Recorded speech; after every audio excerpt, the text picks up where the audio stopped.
So, we'll talk about the climate crisis, about the Bay, how to increase resiliency, to address environmental justice, and just have a healthy environment for all of us in the Commonwealth.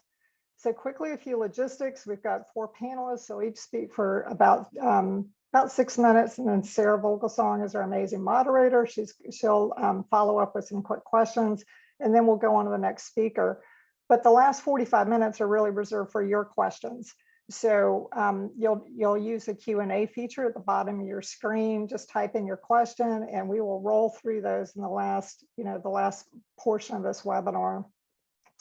Because this is a webinar, you are all muted. You can see Mary and I. We can't see you. So if you're stuffing pizza, if you're drinking your beer, it's absolutely fine. No worries. We won't know. But we will be asking a few polling questions along the way, so don't go too far away from your keyboard. We want to make sure that you're still with us. We are recording tonight's session, and we will put the link up on our webpage, and after it's posted. Usually it takes a couple of days to post it. So now I'm going to turn it over to Mary, tonight's co-host, the Executive Director of the Virginia Conservation Network. So take it away, Mary. Hi, thanks, Anne, and thank you all so much for joining us this evening. It's really wonderful to at least see names, even if I can't see your faces. So Anne-Marie Fisher, so great to see you. Emily Francis, Bob Shippey, Peggy, there's so many of you. Jeff Painter, it's so nice to see everybody attending. Thank you for joining us. Anne doesn't know this, but my kiddos, my 5-year-old and 2.5-year-old, are with the grandparents this week. So this is one of my free nights, and I am here to learn about what the next governor's administration can do on our climate crisis and the environment, because it is one of the most important things that all of us can be doing. So again, thank you for taking the time to be here, and I'm jazzed to be here as well. As Anne mentioned, I'm the Executive Director of the Virginia Conservation Network. Most of you know our work, but for those of you who may not, we are the partnership of 150 conservation organizations, and our job is to work with the environmental community to come up with a shared policy agenda each year for our elected officials and policymakers. And this year's was just released last week, and some of the themes from that policy agenda leading into next year will be reinforced by tonight's speakers. So if there's any of these issues that you're interested in diving into a little bit more, I definitely encourage you to go onto our website at vcnva.org and check out our 22 comment agenda for policy recommendations that, again, will be reinforced by our speakers this evening, both things that our policymakers as well as our next governor's administration can take forward. I do want to remind folks, as Anne did at the top, that this is an opportunity to discuss issues tonight. This isn't about politics or party, but the challenges and proposed solutions for our biggest environmental challenges that we face. Both VCN and CBF are 501c3 organizations. We do not endorse or show favor to one party or another. So I do just ask you to refrain from asking questions or inserting comments in the chat that are of a political nature. So thank you in advance for that. With that, I'd like to introduce you to our moderator for the evening, Sarah Vogelsong. We are delighted to have Sarah join us this evening. She, if you don't know already, is Virginia Mercury's environment and energy reporter, covering everything from utility regulation to sea level rise. Originally from McLean, she has spent over a decade in journalism and academic publishing. She previously worked as a staff reporter for the Chesapeake Bay Journal, the Progress Index, and the Caroline Progress, and her work has been honored by the Virginia Press Association and most recently by the Society of Environmental Journalists, which awarded her a top prize for explanatory journalism. She was chosen for the 2020 cohort of the Columbia Energy Journalism Institute and is also a graduate of the College of William and Mary. So Sarah, thank you so much for joining us this evening and for moderating this great panel, and you can go ahead and take it away. Well, first, thanks so much all for having me. I think we have a really exciting evening ahead. We've got 4 great panelists tonight. Albert Pollard, who's a former delegate and nonprofit consultant, Rich Batiuk, who was formerly with the EPA's Chesapeake Bay program, Misty Bose, who's executive director at Wild Virginia, and Kim Sutter with Mothers Out Front. So I think that tonight we are going to be starting with Albert Pollard. And Albert is a nonprofit consultant who specializes in policy campaigns and a former state legislator representing the Northern Neck, as well as a former director of the Virginia chapter of the Sierra Club. He had a League of Conservation Voters lifetime legislative scorecard of over 96% and was the Chesapeake Bay Foundation's Legislator of the Year in 2004. He's been involved in all the major clean energy pushes in Virginia over the past decade, and in his spare time, he tries to keep up with his 3 teenage children or to fix the irrigation system on the small market farm of his significant other. His home incorporates both passive and PV solar and has a charging station for his Eevee, a 2017 Chevy Bolt. So Albert, gets all. Thank you so much, Sarah.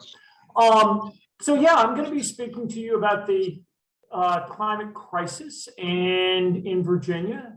And let me get that. Let me get a thumbs up that folks can see my screen there. And I think that's a yes. So the climate crisis in Virginia's GHG emissions, you know, this is a tough subject. I know that most people, if you're on this call, you're probably familiar with the IPCC report that came out recently. It paints a bleak picture, but you only need to read the news. The drought out west, 115 degrees in Siberia, you know, forest fires in the Great Northwest, or bleaching coral habitat. But when we get closer to home, what does that mean for me specifically? Well, this is a picture of my grandparents' dock in Carters Creek, Virginia. When I was a kid, I think I saw this dock flood once, and now it's a bi-monthly occurrence. But it's not just in Tidewater, Virginia, that we see the climate crisis hitting. It's obviously in the western part of the state with drought. It's to a certain extent decreased reservoirs. If you live in urban or suburban areas, it means an increased heat island effect. And if you live in an area that was targeted by the official policy of redlining, it means that the heat island effect is even more intense. If you want to learn more about the climate crisis in Virginia, there's an excellent book that I recommend called Virginia Climate Fever by Stephen Nash. But the real question that I have for you is a question of how do you eat an elephant? Because that's how you attack the climate crisis in Virginia and really anywhere. And Desmond Tutu said you eat an elephant one bite at a time. So Gabby, let's throw up the first poll. And the question that I want to ask people is, what percentage of Virginia's CO2 emissions do you think come from the electric sector, from the utility sector? And let's get that up. We can answer both polls at once since they're both up. So what percentage of Virginia's carbon emissions come from the electric sector? We're going to go through this really fast. You got to click on it fast. And since 2009, the price of solar panels has dropped how much? You're going to have to answer this, and we're going to answer these in 5, 4, 3, 2, 1. Let's close the poll. Okay, so 28% is the correct number, and the price of solar panels has dropped by 90%, which about a quarter of you got that. So let's go on and let's look at what that looks like here. This is the electric sector. This is a pie chart of all emissions in the Commonwealth. And this is the electric sector. And working with other advocates, we worked in 2020 to pass the Virginia Clean Economy Act to essentially get this portion of the pie chart down to 0. And so the clean economy, RGGI, and other related bills really did a couple of things. First, they're going to get Virginia to 0 utility emissions by 2045. Second, they're creating thousands of good jobs that can't be exported. And right now, Virginia has 93,000 clean energy jobs and some of the fastest solar growth in the nation. These bills are creating revenue to address energy efficiency, low-income energy efficiency, and coastal flooding. They help but don't solve the fact that there's too little utility oversight in Virginia. That's a subject near and dear to my heart. Hopefully we'll do a whole webinar on that one. And they take Virginia from being a laggard to a leader in clean energy. And how do they do this? Well, they do this because of the incredibly, because the incredible dropping price of solar and renewables over the past decade and more. This is the price of unsubsidized solar photovoltaic. And you can see it's dropped 90% since 2009 and brought a lot of good jobs with it. But there's still, and paints a pretty good picture. This is Virginia's proposed electricity sector. Business as usual scenario is the black line. And this is the electricity sector on the Clean Economy Act. You can see the line bends in the right direction, but you can also see that where we want to be if we hit the Paris Climate Accord is down here in the green bar. There's work to do. And if we look at this from an economy-wide sector, this is the Virginia economy-wide greenhouse gas emissions. And this is the Virginia economy with the Clean Economy Act. We still have work to do. And so what other parts of the elephant do we need to take a bite of? Well, we go back and we look at the pie chart and we see that transportation is a whopping 48% of Virginia's total CO2 emissions. Now I'm jumping a little bit from GHG to CO2, and please don't ask me too many tough questions in my allotted 6 to 7 minutes on that, but we can get into that deeper discussion later. So if you want to address transportation, it's a two-pronged approach. First, we need to reduce the total number of vehicle miles traveled. We do that by investing in transit. We do this by building walkable cities and towns. I live in a town of 500 people, but I can walk to my bank. I can walk to the post office. I can walk to a restaurant. And we do this by making sure that the travel that does take place is cleaner, by investing in, by electrifying cars. Really, we need to electrify everything in the utility sector. This is an actual picture of an electric bus, an early electric bus. And don't forget that Richmond had the first electric streetcars in the nation. They stopped running in 1948 because they were a thing of the past, but they might be a thing of the future again. So my recommendations for the next governor are fourfold. First, support increased equitable transit spending. Delegate Dolores McQuinn has a great study that's ongoing. The report will only be partially completed by 2022, but it's going to show us how we can invest so that we can equitably increase transit spending. Get more EVs on the road faster through rebates. They're not going to last forever, but we do need them for about the next 5 years, just until we get price parity with internal combustion engines. And invest in charging stations. The recent federal bill should help a lot with that. Improve the VCEA by faster implementation and holding utilities accountable for unneeded spending. Utilities love to spend money. It's how they make money. And we need to make sure that this transition is fair to them, but is also fair to the ratepayers. And lastly, my fourth recommendation, get a single governor staff member working with other sectors to bend down those segments as well. And I want to emphasize as I close that these aren't just climate proposals. These are proposals that will make people's lives better. These are proposals that mean that we don't pollute our kids with polluting cars, that we can get to work, without having to sit behind a steering wheel, that we can create clean energy jobs. So it's not only a better future, but a brighter future as well. Thank you so much. Thank you so much, Albert. Just a few quick questions, I think, before we move on. Something that you said, there's a phrase of electrify everything. And I'm sure that for a lot of people who have any sort of relation to the clean energy sphere, that's a phrase that they have heard before.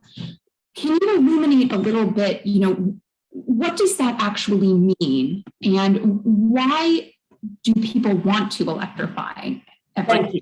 It's an excellent question. So electrify everything is a mantra for those of us that work in climate circles and clean energy circles. And it means electrifying your heating, electrifying your transportation, electrifying your stove, electrifying industries when possible. And the reason that it's so important is not only is the electricity sector cleaner now as it is, but if I've got a car that's got a shelf life for 10 years, as we bend that curve down, by adding more solar, by adding offshore and onshore wind and increasing energy efficiency, that car actually, or stove or heat pump, actually becomes cleaner as we move forward in time. Great. So one of the questions that I know comes up occasionally when I'm talking to people is, how much of a difference can emissions in Virginia actually make? You know, in the grand scheme of things, as I think that if anybody's heard about the IPCC report that came out the other week that said it was code red for humanity, this is a global problem and a national problem. Why is this something that Virginia and Virginians should be worrying about? You know, isn't this something that can kind of be solved on a much grander scale? Just let China deal with it. Yeah. That's a great question. Thank you so much. I think the answer for that is really fourfold. Obviously it's morally the right thing to do. We know that it's the right thing to do. But the other thing is, in working in coalition with other states, there's been modeling that shows that just what we think that can be reasonable achievements can get us to 80% of the Paris Accord through states like Virginia and California and Colorado and Minnesota moving forward, and New York. I'm not listing all of the states. Third, I think it really gives us a competitive advantage when attracting the businesses of tomorrow. Businesses like Amazon and Microsoft want clean energy, and they've made pledges, and they need to meet those pledges. And then finally, the other thing that I'd say is it spurs federal action. When other states and when the federal government sees that you can create clean energy jobs and have a better future, and they want to avoid a patchwork of regulation, then it helps spur federal action. So I think it's a combination of all of those things. Don't ask me to weight them. So there's been a lot of news in recent years about major gas projects, natural gas projects in Virginia. Obviously, the Atlantic Coast Pipeline, which has now been canceled, MVP, which is still ongoing, as well as several proposals to build natural gas plants, especially in Charles City County. Where does that fit into this picture of declining emissions? Well, I think the likelihood of another gas plant getting built in Virginia is extraordinarily low. There's talk of that one in Charles City becoming renewable natural gas. I would warn people to be very wary of that phrase until it's defined, because we don't know what it is. But the fact is that you need 30 years to at least to pay for one of these, and to get the financing when we're looking at going to zero emissions, I think is relatively low. Eevee and peaker plants are now, batteries are now competitive with peaker plants. There is going to be a... Real quick, Albert, can you just spell out for some of our attendees, what is a peaker plant? Oh, thank you so much. A peaker plant is a plant when you just need a couple of extra spaces in the parking lot for Walmart on Thanksgiving Day. It adds those extra parking spaces. When Virginia's at its peak demand for electricity in August, or the coldest day in February, it adds those extra, couple of hours of megawatts. MVP is privately financed and, is a problem, but I'm not, I think the die has been cast. Whether or not that gets built, I can't say, but I don't think it's going to be, it's an interstate project, wheeling this gas probably out of the country. Great. Well, thank you, Albert. Asking me to talk about this stuff is like asking an alcoholic if they want to drink. So, tell people to type their questions in. Talk to you. Thank you so much. Well, I hope everybody enjoyed that first drink there. We are going to go on to Rich Batiuk, who spent 33 years with the EPA, and he was the Chesapeake Bay Program's Associate Director for Science Analysis and Implementation. He has a BS in Environmental Science from the University of New Hampshire and an MS in Environmental Toxicology from American University. Today, he's a co-founder of Coastwise Partners, which works with agencies, organizations, and partnerships across the country and around the world to help with the development and implementation of collaborative watershed management strategies, all for only good food in return. He lives in Annapolis with his wife, where he enjoys more time for fly fishing, kayaking, canoeing, hiking, camping, backpacking, bird watching, and traveling to some amazing natural places, which sounds really great.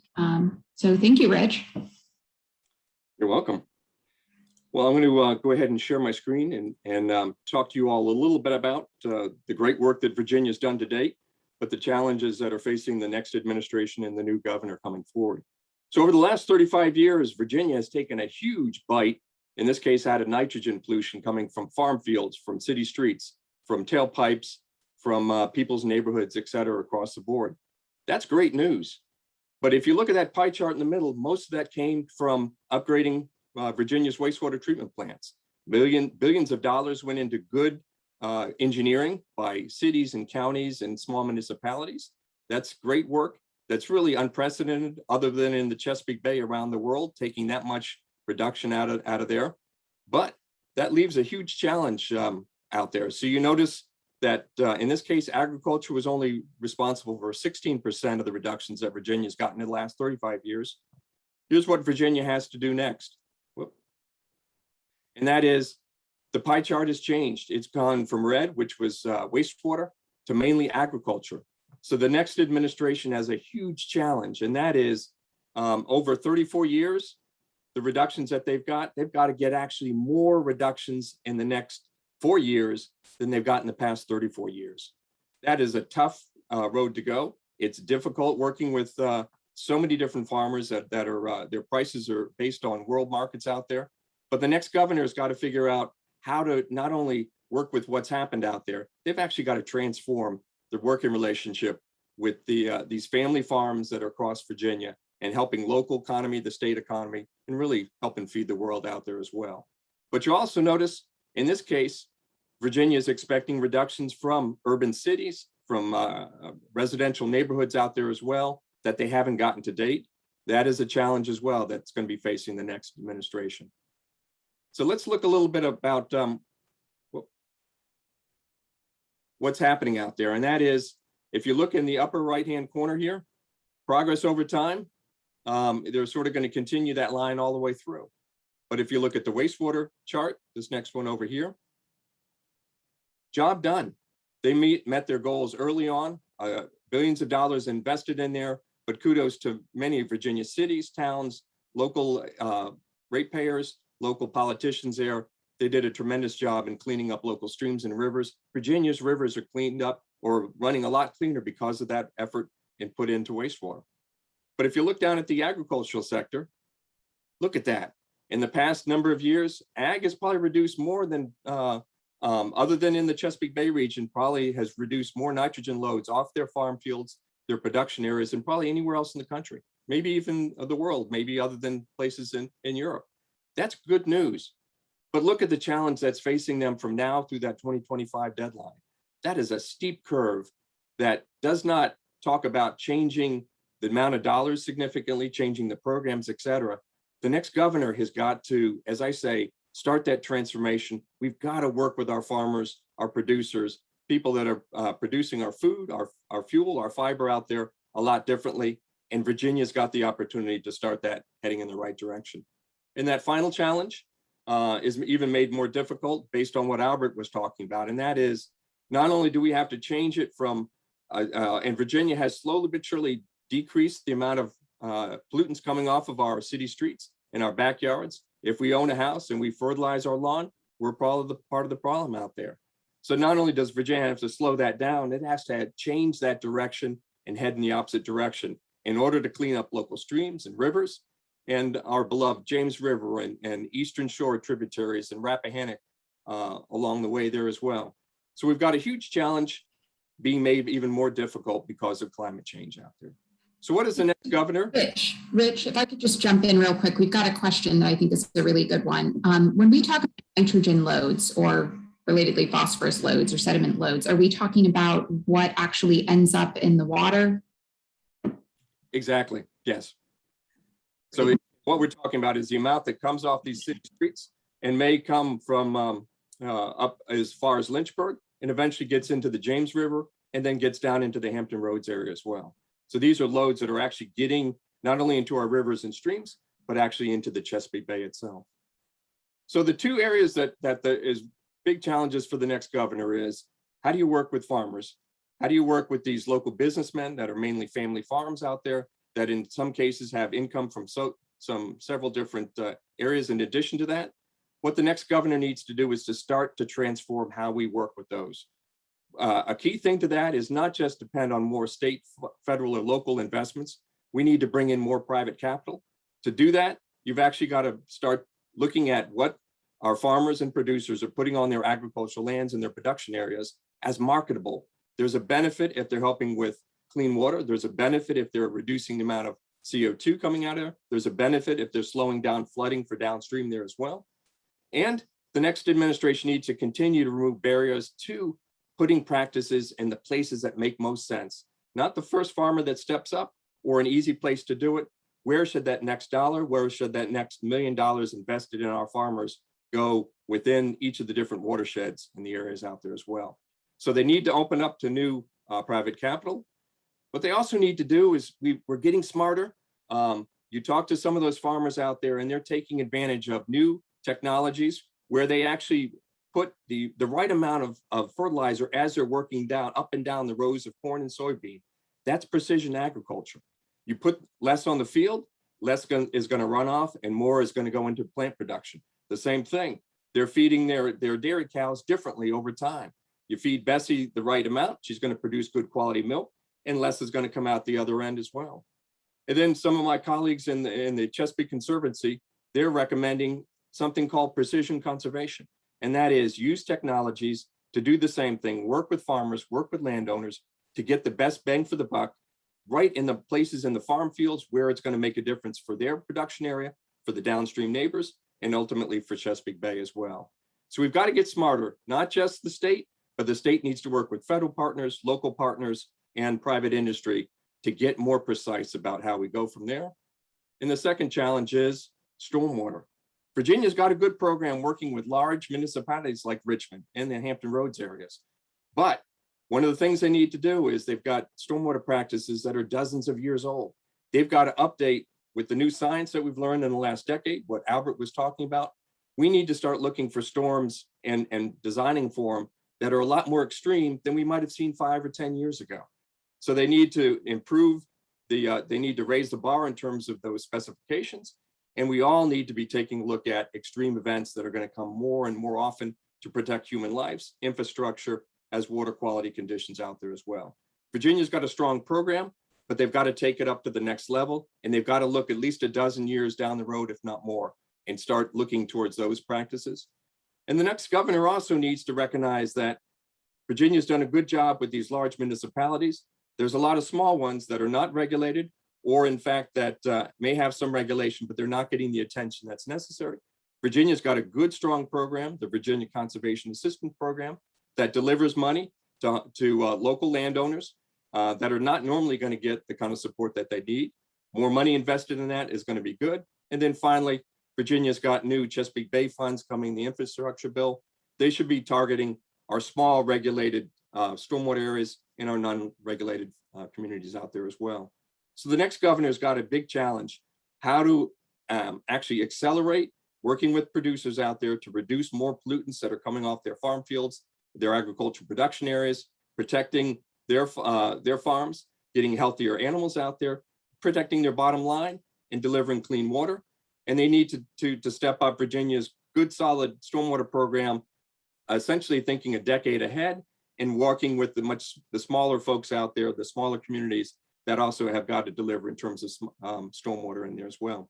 So Sarah, those are the two challenges that are really facing the governor, and not only for Virginia, the next governor needs to actually lead the entire Chesapeake Bay Program partnership to this level as well. But I think Virginia's uniquely situated to take the partnership and transform it for the next 40 years before the 2025 deadline. Great. Thank you, Rich. Very easy challenges to solve, I'm sure. Yes. So I want to double back a little to you did talk about this some, but can you give us a few more details on how climate change impacts bay water quality? We know that climate change is spurring all sorts of shifts in our environment, from more frequent precipitation to warmer temperatures. What impact do those changes have on the bay? Sure. So as our air temperature warms up, so do our waters. So if you're a fly fisherman like myself, you got warmer waters, opportunities for brook trout and bringing money into our local economies up in the Shenandoah area. Those warmer temperatures are going to reduce the amount of viable habitat for trout and other species that we enjoy out there. Warmer temperatures mean more algal blooms. So we're going to see the James turn more green and Hampton Roads maybe turn more brown, even as we're reducing those loads, because warmer temperatures allow algae to flourish out there. We're going to have less oxygen in the water because warmer temperatures for our rockfish, crabs, oysters, and others, speckled sea trout down in Virginia, they're going to have a much more difficult time. So even though we're sweating, our critters in the local rivers and streams and in the Chesapeake Bay are doing the same thing.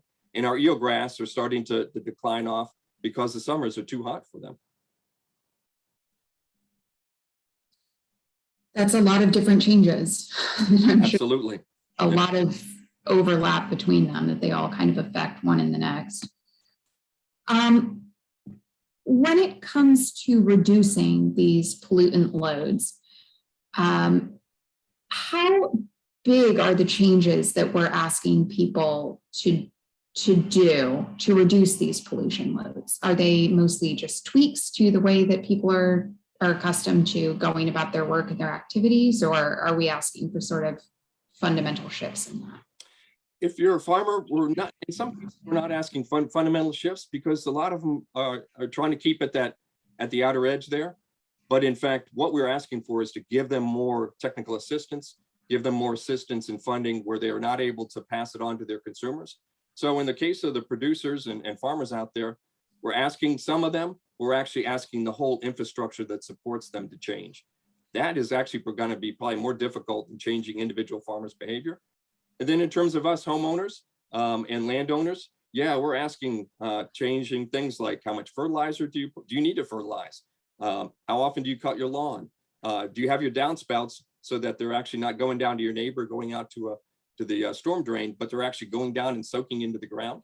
And if you have a well on your property, like I do here in Annapolis, I'm eventually going to drink my whatever I'm putting on my lawn or not putting on my lawn. So I think we're asking people to change behavior, not just add a little bit more to their bill in terms of a wastewater, but actually change their individual behavior and help others do the same thing as well. So we need to transform how we build our cities, how we manage our properties, and how we support our most important farmers and producers out there in Virginia's economy.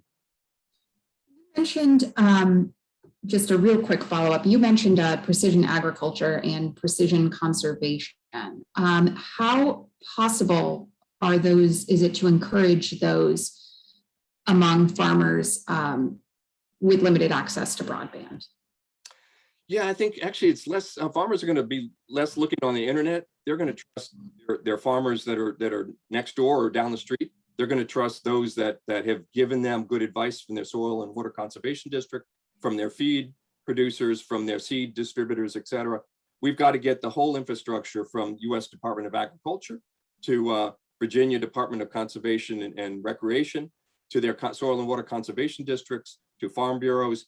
Everybody's got to come together and actually look at a scale, not looking over a farmers in terms of what they're doing on that plot of land or that, but help them actually at the sub-farm scale, manage their properties, their delivery of nutrients, and actually manage their herds a lot more than they ever had in the past. So it's really, Sarah, it's not necessarily just putting it on the backs of our farmers, the men and women that actually produce food and fiber and fuel for us. It's actually changing the whole infrastructure of how we support them, because they cannot produce milk and then sell it at a different market that's on the world markets. Their prices are set by what's happening all around us. What we need to do is to help give them the skills, the information, and in some cases, the funding necessary to do the right thing on their properties, produce a better product, and actually then deliver cleaner water downstream. We know it's possible. We've seen farmers that have both done precision agriculture and precision conservation out there, but we've got to spread it out so that 95% of our farmers are doing this, not just a small minority of them right now. Well, thank you, Rich.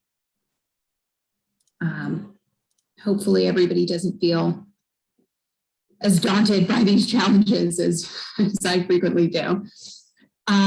We are next going to go to Misty Bose, who is the Executive Director of Wild Virginia. She received a Master of Environmental Planning degree from the University of Tasmania, as well as a BS in Sociology with an emphasis on environmental studies from Southern Oregon University. She took the reins at Wild Virginia in 2013 and has over 20 years of experience in the environmental nonprofit sector. She cannot imagine doing anything but trying to fight to protect the environment, and she is particularly passionate about ensuring that we protect the ecosystems that support us all. She particularly loves helping people find effective ways to protect the places that they care about. So, Misty, I think you have a very exciting presentation for us. I do. I'm going to try to cheer us up, I guess. Let's see. Can you see my screen okay? Yes.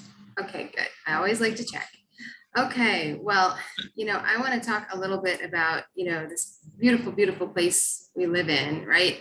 And there's so much that we can fight about and get upset about. But one of the things I always like to focus us all back on is that we live in a phenomenal place. We all enjoy living here. And I don't have to tell anyone here on this call that, it's not only unique, but it's beautiful. I was just up in Bath County 2 weeks ago and it just hurt. It was so beautiful. So, I think reframing us all around that beauty and that understanding of the place we live is where I want to start. But I am going to talk about some of the impacts that we're all dealing with. For instance, habitat fragmentation, especially from roads and development, is a real big contributor to the decline of our species. And that's both on land and in the water. And, those barriers to safe movement for our wildlife and the safe functioning of our ecosystems are absolutely everywhere. So, and when species can't move, ecosystems break down. And these are the systems that we've all been talking about already that provide us with clean air, clean water, all the services we need. But the hope there is that there are really good strategies out there that we just need to apply. And one of those is wildlife corridor protection that we can use to help our species move safely, protect our biodiversity, and help mitigate some of these impacts of climate change that we've been talking about. But first, I do have to show the bad news, the heavy hand we've laid on our landscape here. We have really carved up Virginia for our use. For instance, here's just a map today of showing roughly where our urbanized areas are. And you can see we're already living in a significantly impacted landscape. And if you add to this over 70,000 miles of roads crisscrossing Virginia as well, you can imagine what we're up against.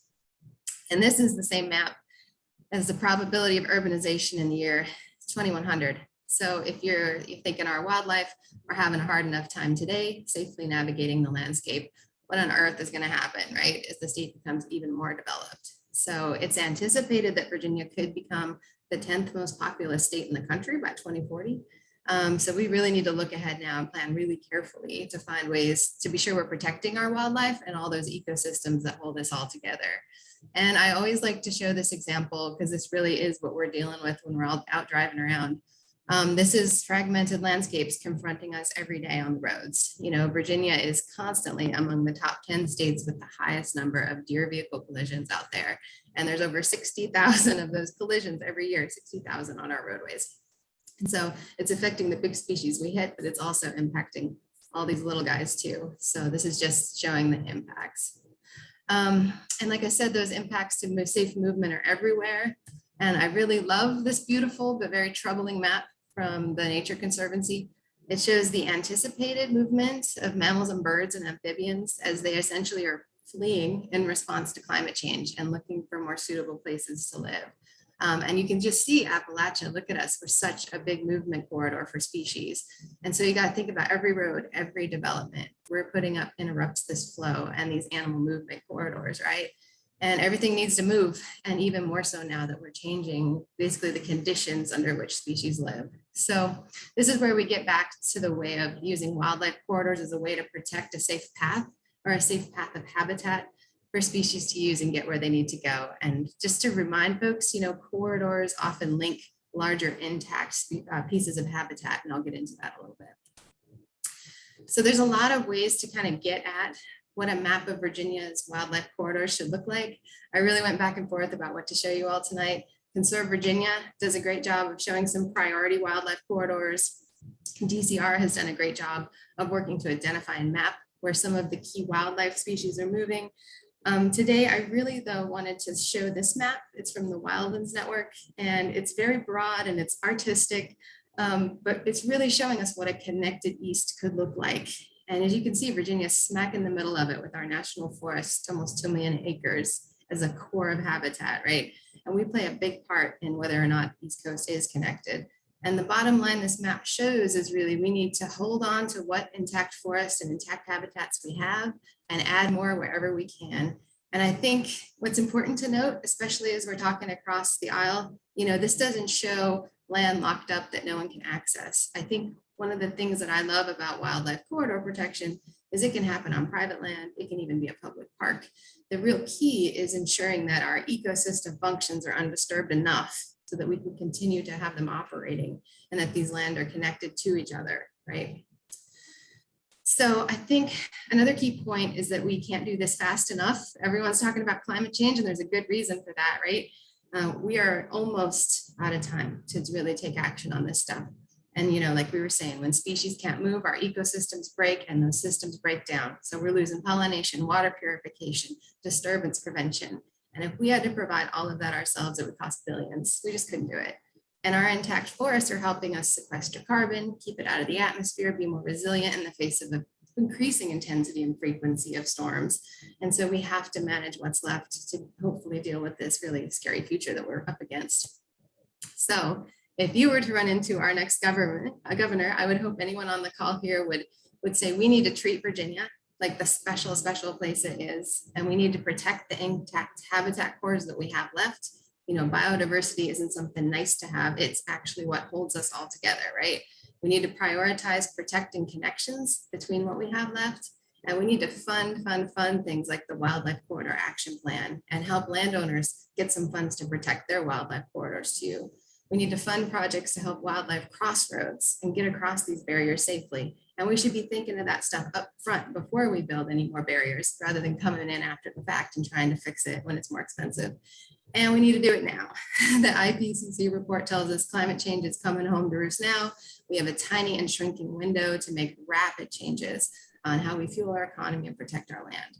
So I will stop there. I could go on and on, but those are my key points. Any questions?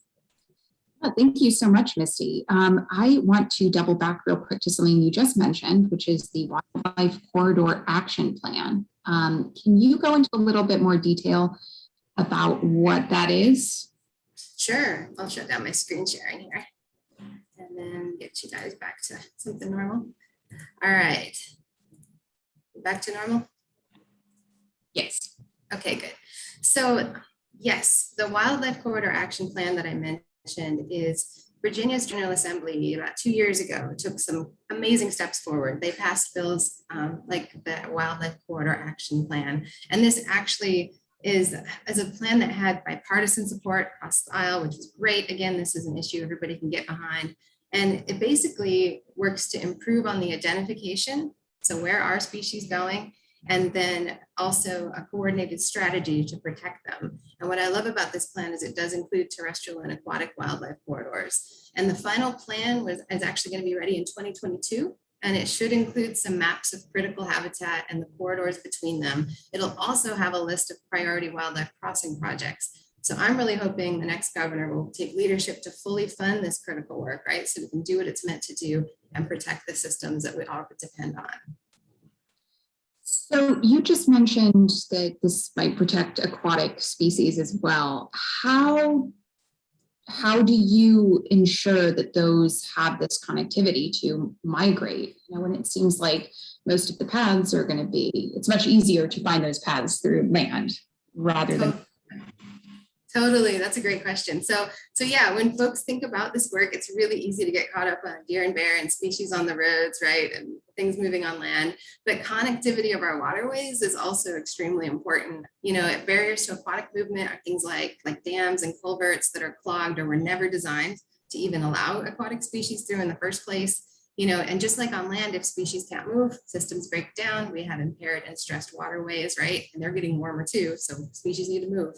Other states are very far ahead of Virginia in terms of knowing where those barriers to aquatic movement are. They've done more assessments than we have, and they're working really hard to remove those constrictions and keep things moving. So the good news is we don't have to recreate the wheel here in Virginia. You know, if we build covers that are large enough and open enough for safe aquatic passage, not only does that help our aquatic life, terrestrial species can use them sometimes too.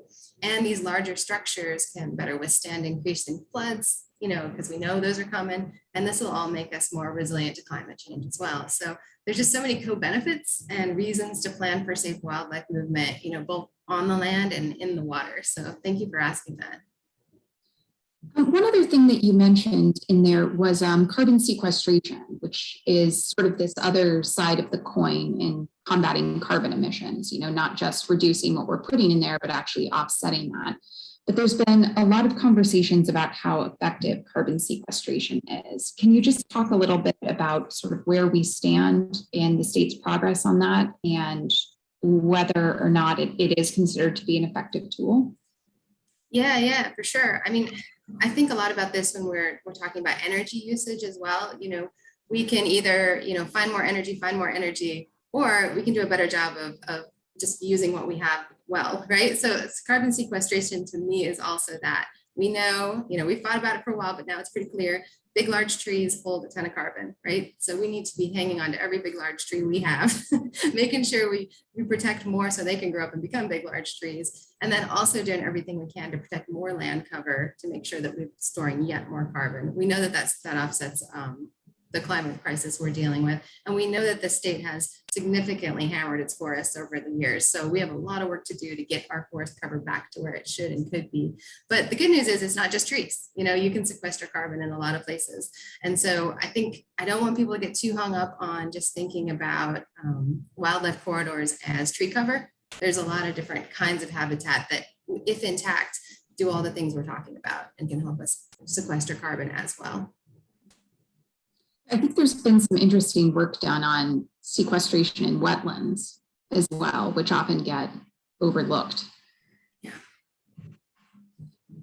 Well, thank you so much, Misty. This has been great. So I think our last panelist tonight is Kim Sutter from Mothers Out Front. Welcome, Kim, who very graciously came in to fill in for Karen Campblin. Kim Seth is the organizing manager of Mothers Out Front in Virginia. Her work has focused on outreach, advocacy, leadership development, and long-term strategic planning so that we can protect our families and the places where we and our children live, worship, learn, and play. Kim has a bachelor's degree in sociology with a concentration in diversity and inequality, as well as a certificate of leadership, organizing, and action from Harvard University's John F. Kennedy School of Government. She serves her community on several boards and commissions, including chairperson for the Norfolk chapter of the NAACP, Environmental and Climate Justice Committee, and as a planning commissioner for the city of Norfolk. So, thank you, Kim. Thank you. And also thank you to the Chesapeake Bay Foundation, the Virginia Conservation Network for hosting this event, and all of you guests that are attending yet another Zoom meeting. I thank you so much for coming tonight.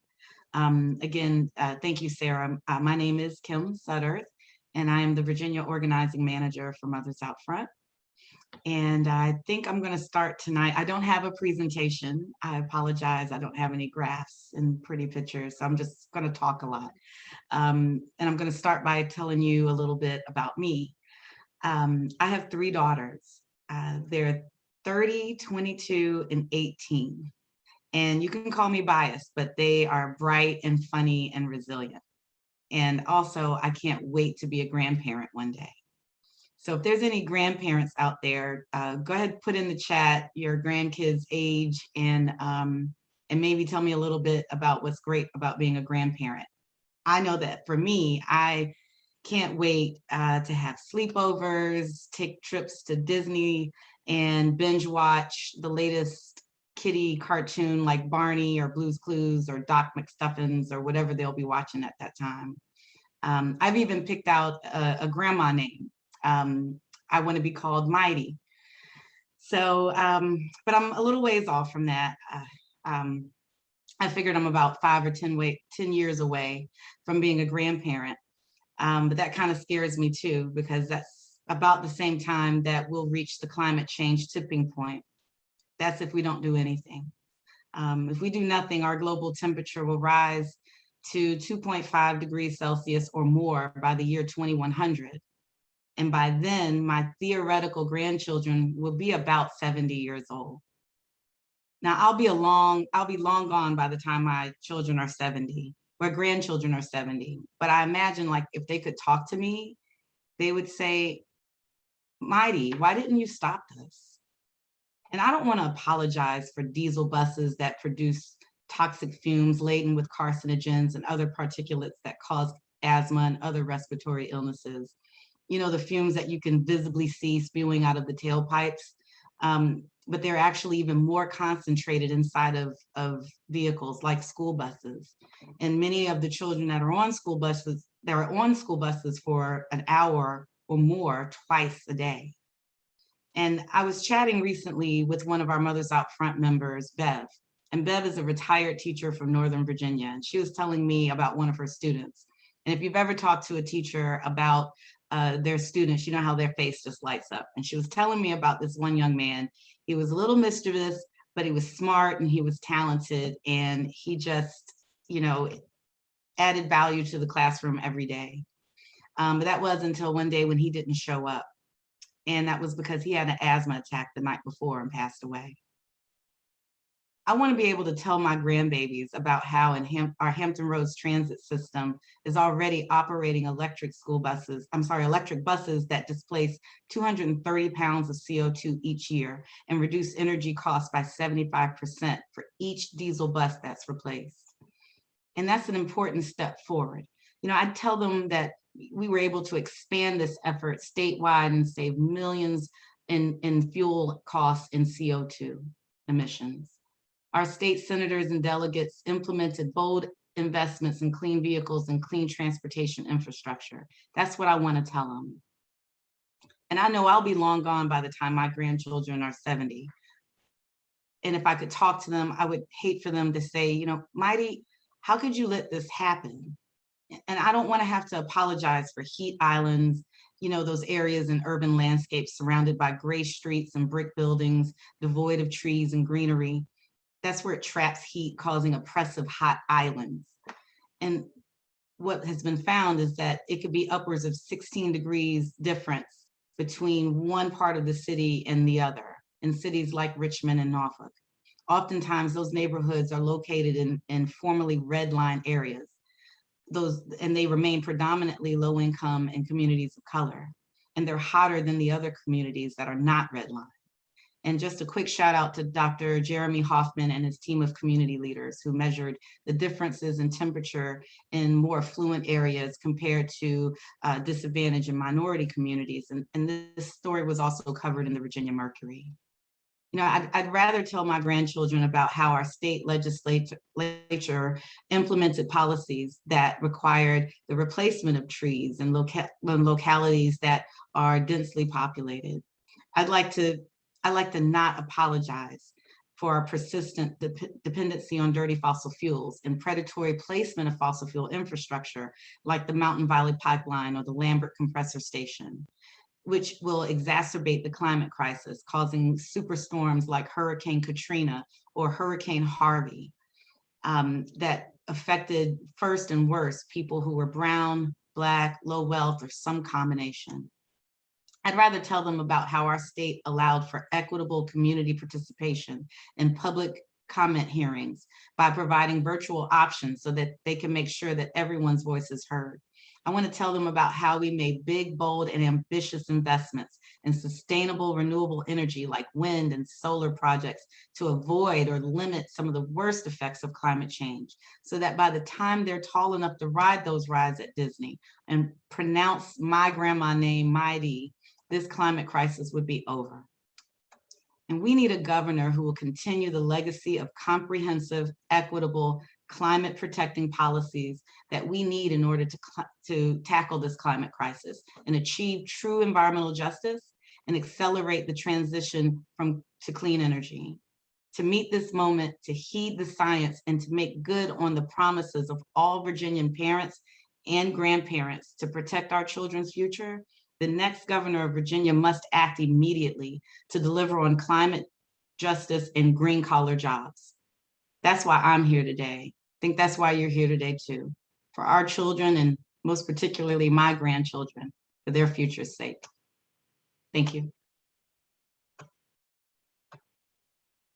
Oh, Sarah, if you're talking, you're muted. I am muted, yes. Thank you, Kim. Real quick here, I just want to, I'm enjoying seeing about people's grandchildren in the chat, but I do particularly want to call out Bob Shippey here, who became a grandfather 11 hours ago.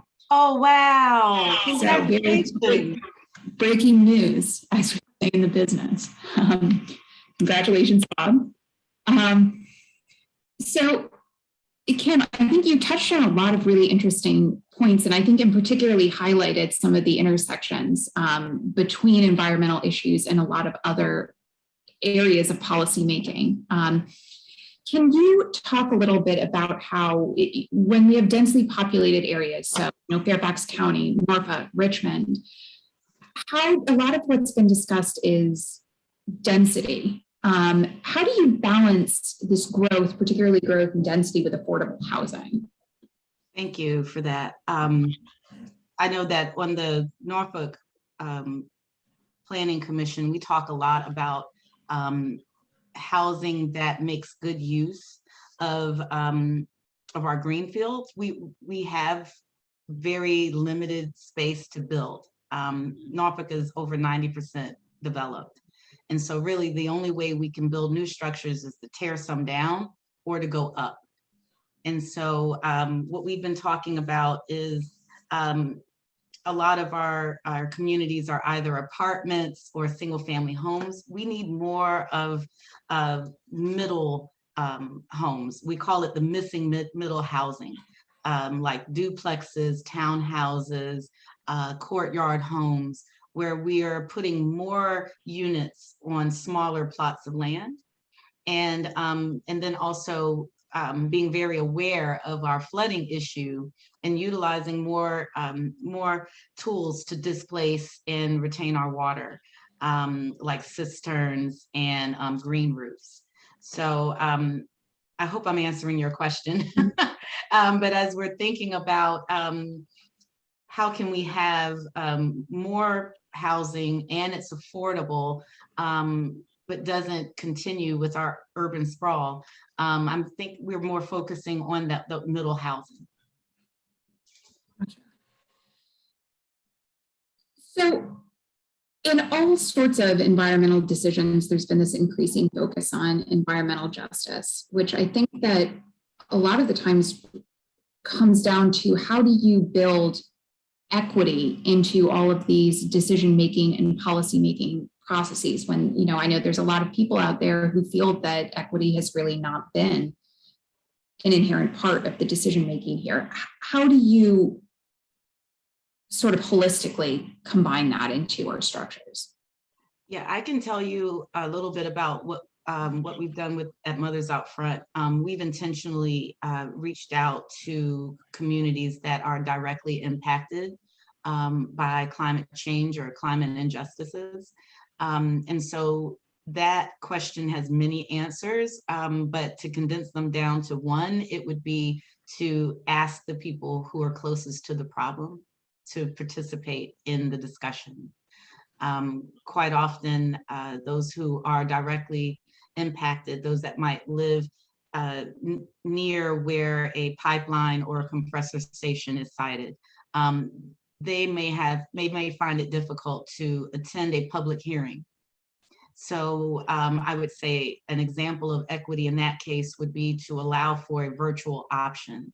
I know no one wants another Zoom call, but having a virtual option allows someone who might live in Roanoke to attend a meeting, as opposed to finding the money and the resources in order to drive to Richmond to actually appear in person.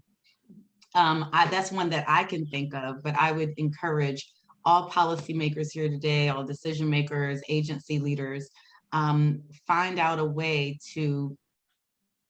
for people who are directly affected to participate in the discussion in a meaningful way. Great. You talked a lot about the next generation or generations. And do you see there being generational differences in concern for the climate? I see it now. A lot of several of our members of Mothers Out Front are mothers and have told us that their children are at a very young age, preteen, early teens, saying, I'm not going to have children because of their fears for the climate crisis. And that makes me really sad, especially because I really want grandkids. But I think that as we continue to make strides forward, my hope is that that hope for the future transfers one generation down to our children, and that they're placing more hope in the future and joining the fight, joining the discussion. I think that forums like this, where people can actively chat or listen to some of us, I think that's helpful in getting the science, but then also listening to some solutions as well. So that's my hope, is that there will be an intergenerational transfer of hope that things will get better. That's a great phrase. I appreciate that. Well, thank you so much, Kim. Thank you. And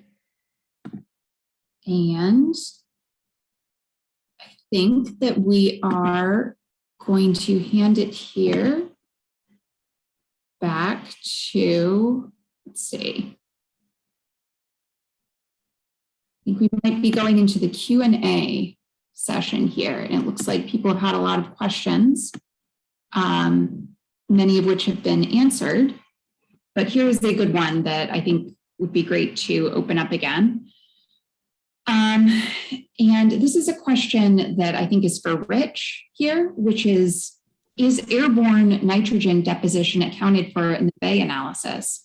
And how has that been changing during the time frame shown? Which I think is an insightful question. We usually think of these pollution loads that's solely coming from the land.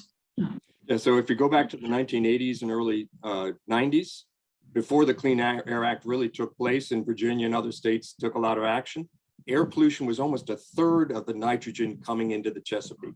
So not only from tailpipes around Richmond, from farm fields down in North Carolina, from electric generating power plants out in Ohio, about a third of our nitrogen pollution was coming from the air. Now it's a lot less. It's actually to the point where it's still measurable, but it's less than what we see coming out of our wastewater treatment plants, our farm fields, and our urban areas as well. We might be able to squeeze a little bit more out, but tremendous amount of work on nitrogen oxides and others to reduce smog and to help people with asthma and healthy breathing conditions. That helped our fish and our crabs and our oysters out there tremendously. So great question, but air pollution has come a tremendous amount down, and the Chesapeake Bay and our 10,000 miles of streams and rivers are healthy because they have cleaner air. Rich. Some of these have been answered in the chat, but I think are really worth kind of highlighting.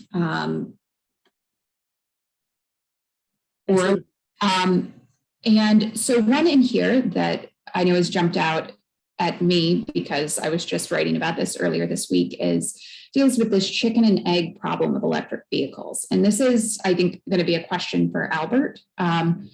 This is an issue that has been discussed extensively at the General Assembly. So which comes first, really, the charging infrastructure, which we know is deficient, or trying to build up the supply of electric cars that are out there? How do you sort these things out while we are in this growth period?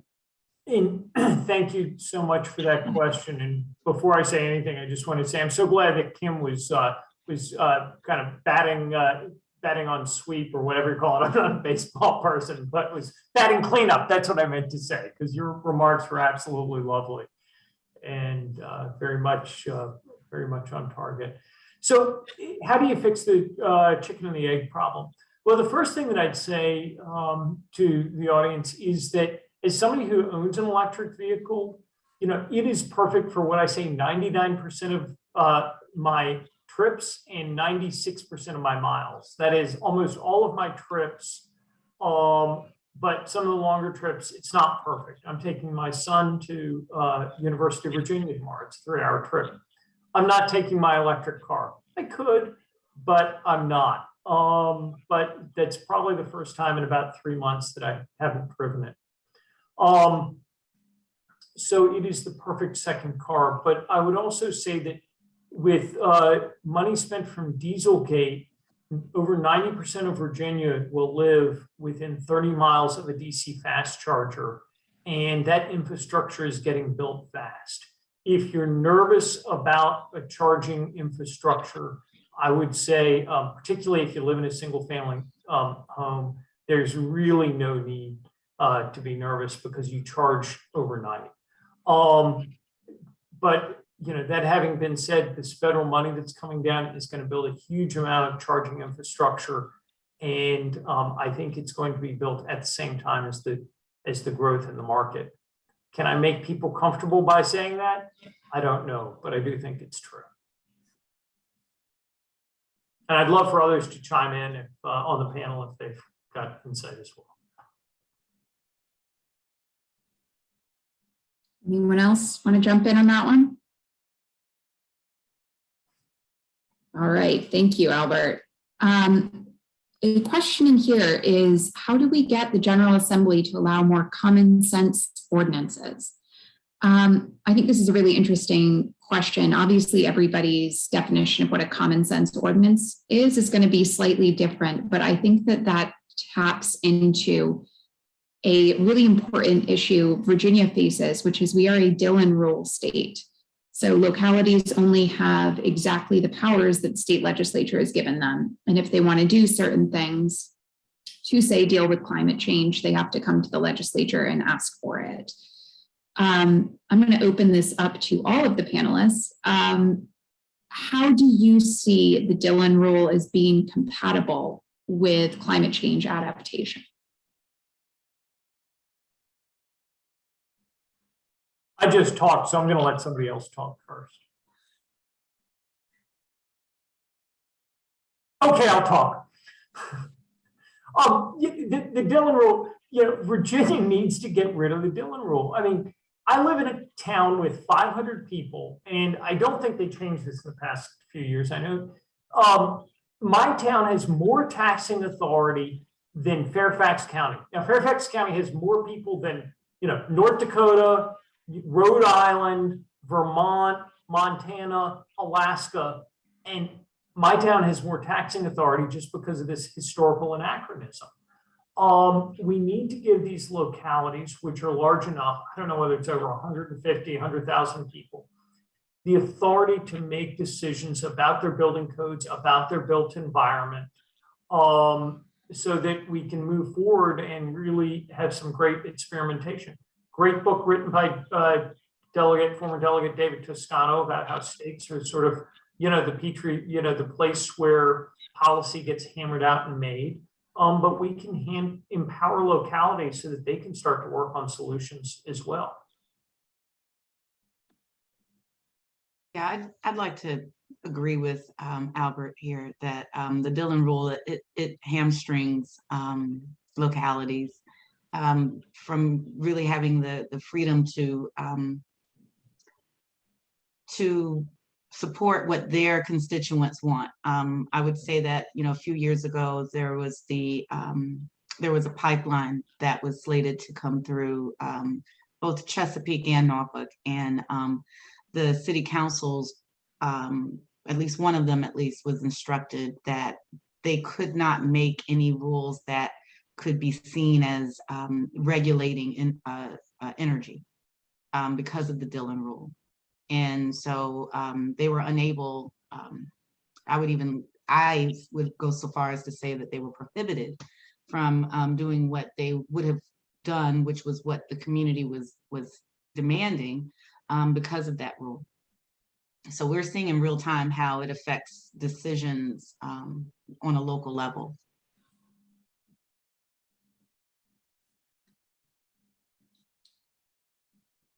Thanks to you both for those answers. Here's one for, I think, Misty. Can we rope in infrastructure funds for wildlife corridor support? Would that be considered a necessary component of state infrastructure? Yes. That's a hearty yes. Yeah, the good news is, well, the good and bad news is, wildlife crossing safety is a safety issue for people too, right? We hit these animals. It's not good for anybody involved. Very dangerous for us out on our roadways. So absolutely, safety funds just make tons of sense, especially again, protecting us from flooding. That's a safety issue. But there is a lot of infrastructure funding, hopefully very soon becoming available. And Virginia is really setting itself up to grab some of those funds and make good use of them, with the plan that the state's creating, and that's great. But there's a lot more work to do. We need to have a list of shovel-ready projects. And so when and if funds become available, we are ready to say, these are the spots, here they go. This is what we need to do. And it's for safety as well as for all the other reasons I was talking about. So yes, yes, yes.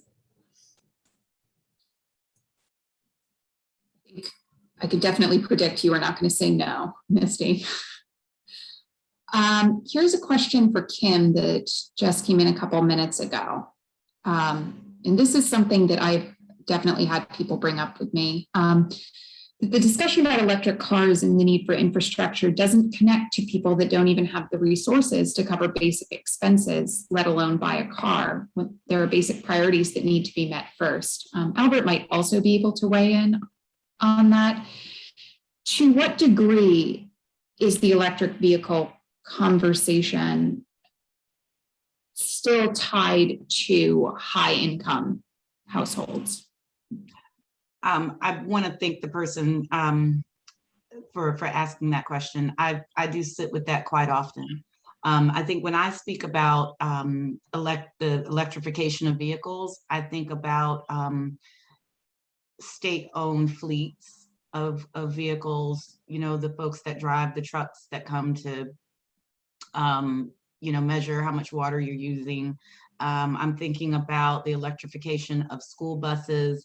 I want those to be first because I think that I believe that the state is gaining a lot of money thanks to Reggie, thanks probably to the federal infrastructure bill. There'll be funds available to the state to possibly make those changes first.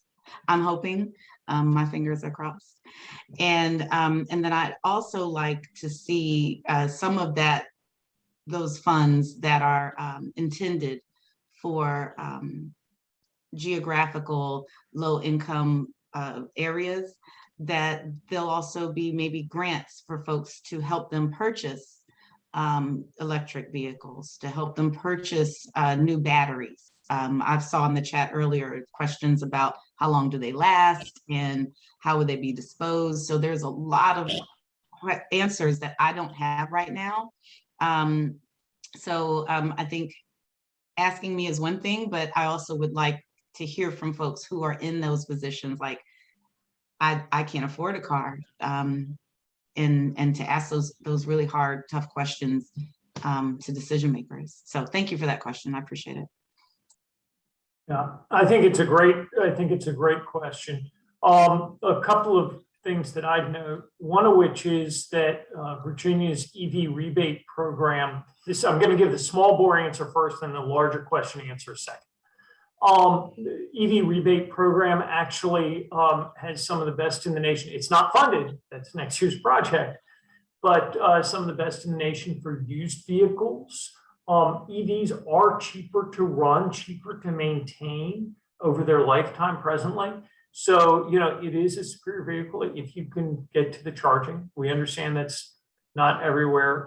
We also know that from the federal bill that there's a particular emphasis on low income and historically disadvantaged communities for charging infrastructure. But that's also, I was very careful in my presentation to say, we need to invest in an equitable transportation and transit system. I mean, I know a lot of people right now that can barely afford a gasoline car. So, if we don't fix that by having transit, and that doesn't mean just transit in urban areas and suburban areas, but also for rural areas. I'm going to go on a little tangent because I can. I've got the microphone. When my mom and dad first moved back home to Lancaster County in the late 60s, my mom would take a trailways from Kilmarnock, Virginia with my grandmother and go shop in Richmond. And that was their day trip. They wouldn't take a car. And it was the preferred way to go and just in her lifetime, in my lifetime, that's completely flipped. You would never think about taking a bus. There isn't a bus that runs anywhere except down to Newport News Shipyard for jobs that leaves at 4 a.m. So we need to rebuild that infrastructure, and the Northam administration is doing some great work, but there's a lot more work to be done.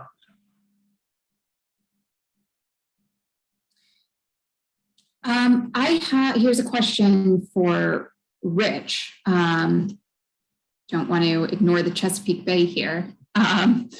What is the role of regenerative agriculture with regard to nutrient loading? And you said regenerative? Yes. Yeah. Yeah, I'm not sure what that is actually. If the questioner could answer that, that would be helpful. Let's see. All right, I tell you what, we'll give the questioner a chance to provide a little more information, and then we'll circle back to you. All right, here is a question that I think is going to be for Mary. There has been a lot of debate about where solar farms should be placed. Can you talk a little bit about how that decision-making should happen when it comes to siting these projects, especially those that are very large?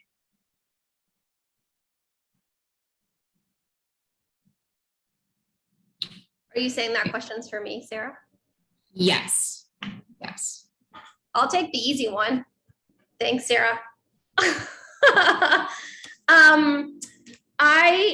I think ultimately when we worked to put together the kind of clean energy policy solutions, particularly around the Clean Economy Act, we looked at a couple of different things, and that is, number one, we need to reduce the overall energy that we're using so that we are, when we're replacing our current fossil energy use, we are not doing that one for one, but we're actually reducing the overall energy burden that we have as a state, so that when we're putting new clean electricity online, we don't need as many megawatts as we're currently using. I'm going to get to your answer in a second. Number two, we need to make sure that when we are replacing that clean energy, we are doing that in as a distributed way as possible. So how are we getting it up on rooftops or to abandoned mine land or any other land in that? And then finally, we need to look at the large scale infrastructure such as offshore wind or utility scale. So I think that's important to answer that question first, and ensuring that when we're talking to policymakers that we're describing the need for energy efficiency first in any energy plan that we're looking at in the way that the VCEA was crafted, making sure we're distributing energy onto rooftops second, and then building out from there. And then from there, we need to work really closely. Carrie Hearn at the Department of Energy, I think, is one of the folks that I look to most closely on this, who's working county by county by county to make sure that we have clear rules for each county to go on, and that we're looking at things such as pollinators, et cetera, so that, you know, if and when we need to build out solar, we're doing it on land that is best suited for it, and that we're looking at the right stormwater rules and the right pollinator rules, et cetera. So it is a tricky balancing act, and we're going to need to do a little bit of both and, but I think that's the way that I look at that answer to that question. Thank you. I am being told here, Rich, that regenerative agriculture is creating deeper soils and increasing organic material. So I think the question there was, how does that, if at all, fit in with this goal of decreasing nutrient loads? Yeah, actually, it fits right in there. Yeah, I apologize for that. You know, wasn't familiar with that term. We think of it as if you look at a farm field, if a farmer is not tilling their field after a crop was harvested out there, that actually is building more carbon into the soil. It's building more carbon down there. Means every time it rains, that farm field is like a sponge as opposed to like a cement block. If it's all been tilled over there, the rainwaters has a tendency to run off and go to a local stream. So it's like a sponge underneath there. You keep the carbon there. That's part of the nutrients that plants need. They need carbon, they need nitrogen, they need phosphorus out there. There's also a focus on not only retaining the water, but also improving the biodiversity. One of the things is actually the diversity of that soil. Once you start to not till it, you're getting more microbes down there. You're getting more earthworms.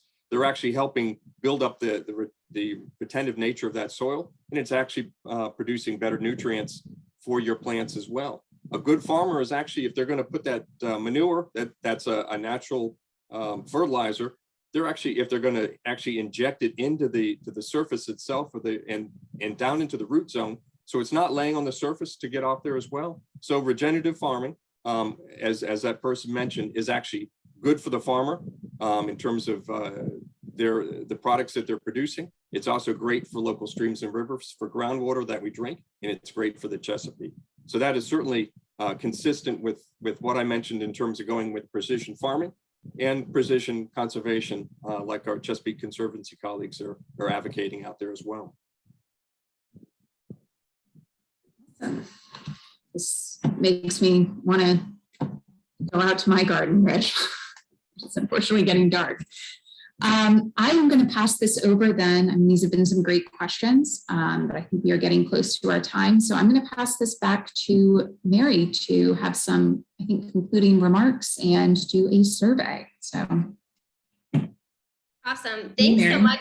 Thanks, Sarah. Thanks so much. This was a fantastic panel. And I really just want to thank again our speakers, Rich, Albert, Kim, and Misty, for enlightening us all and kind of giving us this background and information. Of course, you all who are on the line already know that we could probably spend hours, and frankly, we do, kind of diving into the nuts and bolts of all of this stuff. But you know, when Ann and I spoke about this webinar a few months ago, one of the things we really wanted to make sure that we were doing is reminding ourselves that we have only so many opportunities to ensure that our issues are, you know, first and foremost on the minds of those who are going to be our policy and decision makers. And so, you know, we can get into the policy weeds and we can get into these debates, but ultimately our hope for each and every one of you is that we take what information we learned today and we bring that to the forefront for the fall, particularly as we have gubernatorial candidates running for office, but also for all of the House of Delegates members as well. And of course, for any of our policymakers, all of this information is incredibly important. So first, I want to just keep asking questions. These are fantastic questions. If your questions didn't get answered tonight, please reach out to any of us individually, because that's the first way we get started. Number two, make sure that you're bringing up these issues when you are participating in any policy debates that come up. If elected officials are doing debates, or they're hosting town halls, or they are coming to your region to meet leaders who are each and every one of you, bring these issues up. And somebody brought this up in the question box, so I just want to flag it. Policy matters. All of these things that were brought up, policy matters, the budget matters, the investments that we make. Personnel also matters. So we want to be asking our decision makers, particularly those who are running for governor, not only what their policy solutions are, but making sure that they know that the people that they surround themselves with, those who they can surround themselves with, is critically important. And that is important for our environment. So please bring up not only policy and budget, but also personnel. So we want to be doing this not only at town halls, but you can also do this through the media. You can write a letter to the editor about any of these issues that you care about most, and bring up the issues that you care about. And then finally, although this should be first on my list, vote, y'all. That should be the most obvious one. You all vote. I know this about you, so one-on-one, y'all vote. So you need to make sure that you get your friends to vote, you get your family to vote, you get those who have just been able to register for the first time to vote. That is the most important thing. Elected officials listen to those who vote, then they listen to those who show up. So tonight you're going to leave here, you're going to come up with your plan for voting, and you're going to come up with your plan for how you're going to raise these issues and coming up. So there is a quick poll in here about what you're going to do when you leave here tonight. You're going to learn about the candidates' positions. You're going to ask questions at candidate forums. You're going to write an op-ed or a letter to the editor. You're going to contact your delegate senator in support of these, or you're going to do all of these. So quickly take this. Let us know what you're planning on doing. Hopefully it doesn't, you can pick them all. Pick one, you can pick two, you can pick them all. All right, let's close out the poll. And it should pop up. I love that. We're going to learn about candidates' positions. That's the biggest one there. Contact your delegates and senators. 48% of you are going to do all of the above. So I think that's the way we're going to make this happen. I want to thank everybody again so much for being here, for taking your evening. Please follow up with any additional resources, dive in, get the answers that you need.